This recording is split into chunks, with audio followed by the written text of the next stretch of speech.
Selamat pagi anak-anak, kembali bersama Ibu Isti Kurnaidi. Kita akan mengikuti bacaan Alkitab harian untuk anak. Hari ini, tanggal 24 April, bacaan Alkitab kita 1 Raja-Raja pasal 11. Mari kita awali dengan doa. Bapa di surga, kami akan belajar firman Tuhan. Tolong kami supaya kami dapat memahami firman Tuhan. Dalam nama Tuhan Yesus kami berdoa. Amin. Salomo jatuh ke dalam penyembahan berhala. Adapun Raja Salomo mencintai banyak perempuan asing. Di samping anak Fir'aun, ia mencintai perempuan-perempuan Moab, Amon, Edom, Sihon, dan Het. Padahal tentang bangsa-bangsa itu, Tuhan telah berfirman kepada orang Israel, "Janganlah kamu bergaul dengan mereka, dan mereka pun janganlah bergaul dengan kamu.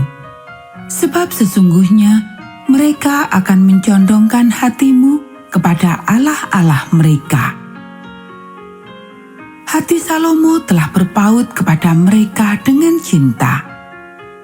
Ia mempunyai 700 istri dari kaum bangsawan dan 300 gundik.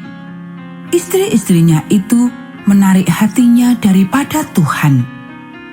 Sebab pada waktu Salomo sudah tua, istri-istrinya itu mencondongkan hatinya kepada allah-allah lain, sehingga ia tidak dapat sepenuh hati berpaut kepada Tuhan Allahnya seperti Daud ayahnya. Demikianlah Salomo mengikuti Asyitoret, dewi orang Sidon, dan mengikuti Milkom, dewi kejijikan sembahan orang Amon. Dan Salomo melakukan apa yang jahat di mata Tuhan, dan ia tidak dengan sepenuh hati mengikuti Tuhan, seperti Daud ayahnya. Pada waktu itu, Salomo mendirikan bukit pengorbanan bagi Kamos, dewa kejijikan sembahan orang Moab, di gunung di sebelah timur Yerusalem, dan bagi Molok, dewa kejijikan sembahan Bani Amon. Demikian juga dilakukannya bagi semua istrinya, orang-orang asing itu yang mempersembahkan korban ukupan dan korban sembelihan kepada allah-allah mereka. Sebab itu Tuhan menunjukkan murkanya kepada Salomo, sebab hatinya telah menyimpang daripada Tuhan, Allah Israel, yang telah 2 kali menampakkan diri kepadanya, dan yang telah memerintahkan kepadanya dalam hal ini, supaya jangan mengikuti allah-allah lain, akan tetapi ia tidak berpegang pada yang diperintahkan Tuhan. Lalu berfirmanlah Tuhan kepada Salomo, "Oleh karena begitu kelakuanmu, yakni engkau tidak berpegang pada perjanjian dan segala ketetapanku yang telah kuperintahkan kepadamu, maka sesungguhnya aku akan mengoyakkan kerajaan itu daripadamu, dan akan memberikannya kepada hambamu. Hanya pada waktu hidupmu ini, aku belum mau melakukannya oleh karena Daud ayahmu. Dari tangan anakmu lah aku akan mengoyakkannya. Namun demikian, kerajaan itu tidak seluruhnya akan kukoyakkan daripadanya. 1 suku akan kuberikan kepada anakmu oleh karena hambaku Daud, dan oleh karena Yerusalem yang telah kupilih." Lawan-lawan Salomo. Kemudian Tuhan membangkitkan seorang lawan Salomo, yakni Hadad orang Edom. Ia keturunan Raja Edom. Sesudah Daud memukul kalah orang Edom, Maka Panglima Yoab pergi menguburkan orang-orang yang mati terbunuh, lalu menewaskan semua laki-laki di Edom. 6 bulan lamanya Yoab tinggal di sana dengan seluruh Israel, sampai dilenyapkannya semua laki-laki di Edom. Tetapi Hadad melarikan diri bersama-sama dengan beberapa orang Edom dari pegawai-pegawai ayahnya dan mengungsi ke Mesir. Adapun Hadad itu masih sangat muda. Mereka berangkat dari Midian lalu sampai ke Paran. Mereka membawa beberapa orang dari Paran, lalu mereka sampai ke Mesir kepada Fir'aun Raja Mesir. Ia ini memberikan rumah kepada Hadad, menentukan belanjanya, dan menyerahkan sebidang tanah kepadanya. Hadad demikian disayangi Fir'aun, sehingga diberikannya kepadanya seorang istri, yakni adik istrinya sendiri, adik permaisuri Tahpenes. Lalu adik Tahpenes itu melahirkan baginya seorang anak laki-laki, Genubat namanya. Dan Tahpenes menyapih dia di istana Fir'aun, sehingga Genubat ada di istana Fir'aun di tengah-tengah anak-anak Fir'aun sendiri. Ketika didengar Hadad di Mesir bahwa Daud telah mendapat perhentian bersama-sama dengan nenek moyangnya, dan bahwa Panglima Yoab sudah mati juga, maka berkatalah Hadad kepada Fir'aun, "Biarkanlah aku pergi ke negeriku." Lalu bertanyalah Fir'aun kepadanya, "Tetapi kekurangan apakah engkau padaku ini, maka engkau tiba-tiba berniat pergi ke negerimu?" Jawabnya, "Aku tidak kekurangan apapun, namun demikian, biarkanlah juga aku pergi."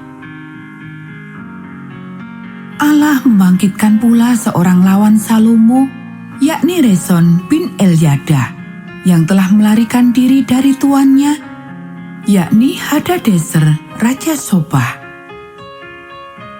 Ia mengumpulkan orang-orang, lalu menjadi kepala gerombolan. Ketika Daud hendak memukul mereka, maka pergilah mereka ke Damsyik. Mereka diam di sana, dan disitulah mereka mengangkat Rezon menjadi raja. Dialah yang menjadi lawan Israel sepanjang umur Salomo. Ia mendatangkan malapetaka sama seperti Hadad. Ia muak akan orang Israel dan menjadi raja atas Aram. Juga Yerobeam bin Nebat, seorang Efraim dari Seredah, seorang pegawai Salomo. Nama ibunya Serua, seorang janda, memberontak terhadap raja. Inilah alasannya mengapa ia memberontak terhadap raja. Salomo mendirikan Milo, dan ia menutup tembusan tembok kota Daud, ayahnya. Yerobeam adalah seorang tangkas. Ketika Salomo melihat bahwa orang muda itu seorang yang rajin bekerja, maka ditempatkannya dia mengawasi semua pekerja wajib dari keturunan Yusuf. Pada waktu itu, ketika Yerobeam keluar dari Yerusalem, Nabi Ahia, orang Silo itu, mendatangi dia di jalan dengan berselubungkan kain baru, dan hanya mereka berdua ada di padang. Ahia memegang kain baru yang di badannya, lalu dikoyakkannya menjadi 12 koyakan. Dan ia berkata kepada Yerobeam, "Ambillah bagimu 10 koyakan, sebab beginilah firman Tuhan Allah Israel. Sesungguhnya aku akan mengoyakkan kerajaan itu dari tangan Salomo dan akan memberikan kepadamu 10 suku. Tetapi 1 suku akan tetap padanya oleh karena hambaku Daud dan oleh karena Yerusalem, kota yang kupilih itu dari segala suku Israel. Sebabnya ialah karena ia telah meninggalkan aku dan sujud menyembah kepada Asyitoret, dewi orang Sidon, kepada Kamos, Allah orang Moab, dan kepada Milkom, Allah Bani Amon.